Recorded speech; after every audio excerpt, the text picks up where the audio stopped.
foi divulgada a pesquisa Arco Atlas para a presidência da República. Vamos ver como é que ficou o cenário de primeiro turno com os votos válidos. O ex-presidente Lula do PT lidera com 50,7%.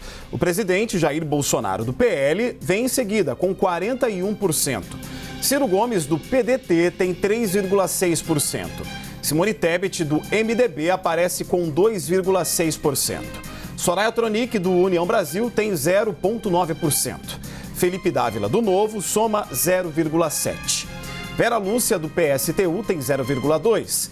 Constituinte Emael, do Democracia Cristã, e Padre Kelmon, do PTB, aparecem com 0,1% cada.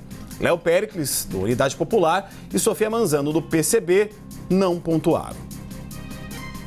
A pesquisa também simulou um cenário de segundo turno entre Lula e Bolsonaro, e é o que a gente vai ver agora. O ex-presidente Lula tem 51,8% das intenções de voto, contra 42,4% do atual mandatário. Brancos, nulos ou não sabem são 5,8%. E a gente lembra que essa pesquisa foi registrada na Justiça Eleitoral e ouviu 4.500 pessoas entre os dias 24 e 28 de setembro. A margem de erro é de 1 ponto percentual para mais ou para menos e o nível de confiança é de 95%. Vamos continuar falando sobre essa pesquisa, inclusive, que a gente acabou de mostrar todos os dados para a presidência, né, os votos válidos. Agora a gente conversa ao vivo com o cientista de dados e CEO da Atlas Intel, o Andrei Roman. Oi, Andrei, um bom dia para você. Bom dia, Jairo. Bom dia, Roberto. Muito bem, para a gente começar, o que a gente pode trazer de destaque no comparativo da última pesquisa com esta? Houve alguma mudança de cenário, algo que a gente possa determinar que é possível dizer que vai haver segundo turno ou não aqui no Brasil? Bom, em comparação com a última pesquisa, temos um cenário de estabilidade. O presidente Lula está em empate técnico com a possibilidade de vencer a eleição já no primeiro turno ou, de fato, ser obrigado a disputar um segundo turno, provavelmente com o Jair Bolsonaro. A margem de erro é de 1 ponto percentual nessa pesquisa, então ele poderia ter entre 49,7% e 51,7% dos votos válidos em relação às estimativas que a gente divulgou. Me parece que existe uma nítida tendência de voto útil dos candidatos Ciro Gomes e Simone Tebet. O Ciro, principalmente, viu seu percentual cair significativamente nas últimas 2 rodadas da pesquisa Atlas e a Simone Tebet também oscilou um pouco para baixo. Então, existe um movimento de fortalecimento tanto do Lula quanto do Bolsonaro e, nesse momento, a distância entre os dois de em torno de 9 pontos percentuais na nossa pesquisa, ela tende a se manter. Andrei, essa pesquisa ela já capta, por exemplo, o mais recente debate realizado entre os candidatos? Já é um ingrediente que aparece nessas avaliações ou ainda não? Ainda não. A gente vai divulgar a última pesquisa, Atlas, hoje à noite, já incorporando o efeito do debate. Então, qualquer movimento de última hora, a gente saberá apenas no final do dia, com a última atualização dos nossos números. André, por que parece que existe uma dificuldade, né, da gente poder cravar, né? Você estava explicando para a gente essa diferença da questão do empate técnico para primeiro turno ou não em relação ao candidato o Lula. Os dados, pelo menos, eles mostram algum tipo de crescimento no que diz respeito à questão de voto útil nessas últimas semanas, de desidratação de um candidato específico ou 2 somados, agregados, votos a Lula e a Bolsonaro? Sim, exatamente. A gente vê aí que o espaço ocupado pelos candidatos de terceira via está diminuindo na medida em que a maioria dos eleitores avaliam que eles não têm chances de chegar no segundo turno. Uma boa parte dos eleitores mais moderados tem uma preferência entre o Lula e o Bolsonaro já. Tem medo, né? Ou do que o Bolsonaro poderia ser fortalecido dessa votação de primeiro turno, ou que ao contrário, o Lula poderia vencer no primeiro turno. Então, existia um efeito psicológico, onde os eleitores já, de alguma forma, buscam antecipar o cenário e se posicionar em relação ao que eles ou preferem ou rejeitam mais, né? Aí a gente está vendo esse movimento de tanto Lula quanto Bolsonaro subirem nessa reta final. Me parece que o debate foi muito bom, principalmente para Simone Tebet. Ela se destacou em termos do desempenho que ela teve. Acho que foi uma análise bastante compartilhada por todo mundo, do meio político, dos analistas. Então, talvez com um debate muito forte, a Simone pôde estancar essa perda de eleitores, ou pelo menos na medida em que ela perde alguns eleitores nesse movimento de voto útil, ela conseguiu convencer alguns indecisos ou tirar alguns votos do Bolsonaro e do Lula. Mas, assim, a tendência geral é uma tendência de consolidação dos dois candidatos mais fortes, Lula e Bolsonaro, e por conta disso a chance do Lula vencer no primeiro turno aumentou, né? Não porque ele está numa trajetória de crescimento muito rápido, não porque ele está conseguindo se descolar do Bolsonaro, porque a gente viu a distância está se mantendo, mas simplesmente porque ele precisava de muito pouco em termos de chegar próximo desse nível de 50%, ele já estava muito próximo, todas as pesquisas mostravam ele ao longo das últimas semanas acima de 48%, muitas vezes de votos totais, acima de 50% de votos válidos. Então, essa consolidação do voto útil favorece mais o Lula do que o Bolsonaro neste momento, em termos das chances que o Lula tem de vencer a eleição no primeiro turno. Andrei, dá para a gente falar, talvez, em cansaço também da população, dessa polarização que isso se estabeleceu no país, e aí muita gente querendo que essa eleição termine em primeiro turno, seja para um lado ou para o outro. Será que é possível a gente ter essa sensação? Como é que você vê isso como cientista político? Me parece que sim, temos alguns sinais de cansaço, principalmente no que diz respeito a corridas estaduais. Em muitos estados, a gente vê que existe ainda um espaço para candidatos que não estão necessariamente associados ao Lula ou ao Bolsonaro. No estado de São Paulo, por exemplo, o Rodrigo Garcia está subindo. Existem outros exemplos semelhantes no país inteiro. Então, isso poderia ser interpretado com um certo cansaço com a polarização. No entanto, acho que o padrão dominante neste momento continua sendo um padrão onde existe uma rejeição muito enraizada a cada um dos dois candidatos e muitos dos eleitores buscam evitar o mal maior. Então, por conta disso, existe esse padrão onde, mesmo cansados com a polarização, com a gritaria, acabarão votando para o candidato que eles enxergam mais forte para derrotar o outro que eles rejeitam mais. Vou aproveitar o ensejo, então, dessa pergunta, Andrei. Na sua avaliação, existe uma dificuldade por parte dos candidatos, portanto, de furar essa bolha da certeza do voto, né? Porque a gente viu até em outros levantamentos, eu sei que eles são incomparáveis, mas ajuda a gente a ter parâmetros, justamente essa convicção, né? As pessoas muito certas de quem vão votar, pouquíssimos indecisos.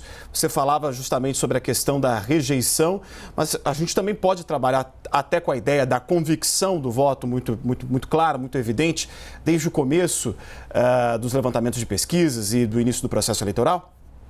Sim, me parece que existe uma convicção bastante enraizada e isso decorre do alto nível de conhecimento dos dois candidatos. São candidatos que se consagraram na política no caso do Lula, mais de uma década, e no caso do Bolsonaro, ao longo dos últimos 4 anos, foi a figura política mais debatida com muita intensidade no país.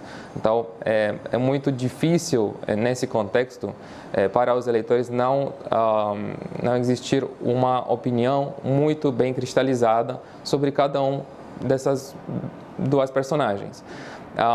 Por conta disso, a convicção que os eleitores têm, né, em relação ao que seria melhor para o país a partir de agora, tende a ser uma convicção bastante forte. Existe aí um público que é mais moderado e que tende a rejeitar tanto o Lula quanto o Bolsonaro, né? Então, nesse público, a convicção do voto acaba sendo, evidentemente, menor. E é aí que o Bolsonaro, talvez, tem chances de reverter, né, alguns votos para o Lula e conquistar na margem eleitores que até votaram nele na eleição passada. Essa diferença entre o Lula e o Bolsonaro neste momento, de 9, 10 pontos percentuais, ela decorre quase inteiro de eleitores que já votaram no Bolsonaro em 2018 e, desde então, migraram para o Lula por desaprovar o governo do Jair Bolsonaro. Se trata de mais ou menos 10% do eleitorado dele no primeiro turno de 2018. Se o Bolsonaro conseguisse com que todos esses eleitores fossem migrar novamente para ele, que eles fossem mudar de opinião e decidirem mais uma vez votarem no Bolsonaro, essa diferença simplesmente desapareceria. E a gente teria aí um empate, uma corrida muito aguerrida, né? Existe uma vantagem do Lula em relação ao público jovem, a novos eleitores que não votaram em 2018, né? E me parece que até dentro desse público de eleitores que não votaram antes, o nível de convicção é bastante alto justamente por conta da natureza tão polarizada da política no Brasil hoje em dia. É muito difícil as pessoas não se deixarem contagiadas pela polarização. Todo eleitor jovem, Andrei, mas tem também o eleitor mais idoso. Recentemente nós acompanhamos um movimento da candidatura do Lula na busca pelo voto dos idosos, aqueles que são dispensados ou facultados a ele a possibilidade de votar ou não nesse fim de semana. Tem algum dado relacionado a esse eleitor mais idoso e seria uma parcela que tanto Lula quanto Bolsonaro poderiam tentar angariar para as suas candidaturas no domingo?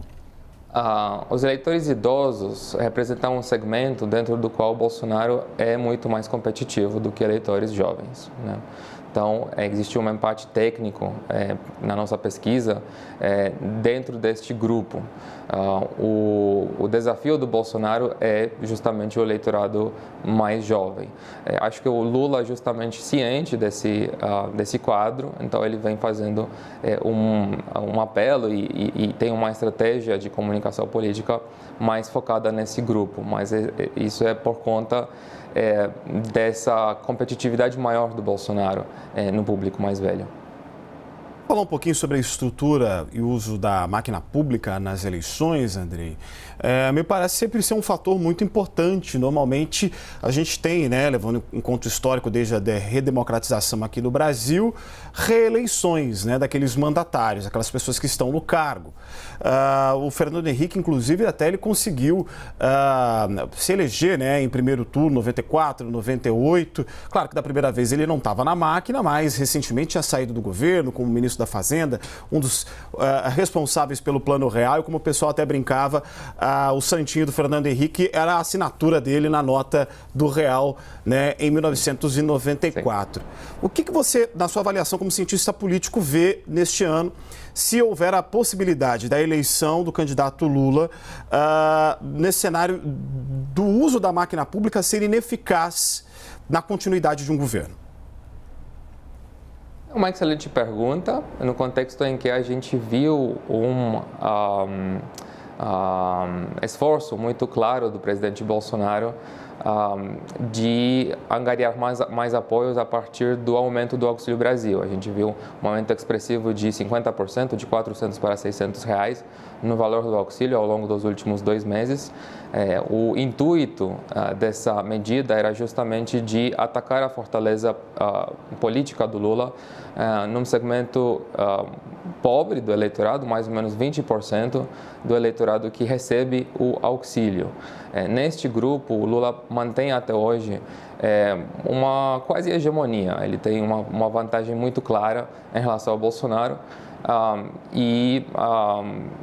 o que a gente vê, no entanto, ao longo das últimas semanas, pelas pesquisas Atlas, é que o Bolsonaro não vem conseguindo lograr uma evolução está claramente positiva neste grupo. Ele subiu gradualmente, mas muito longe do impacto que ele precisava em termos de realmente rivalizar com a fortaleza que o Lula mantém neste grupo. Não é à toa que Lula é conhecido por muitos no Brasil como pai dos pobres.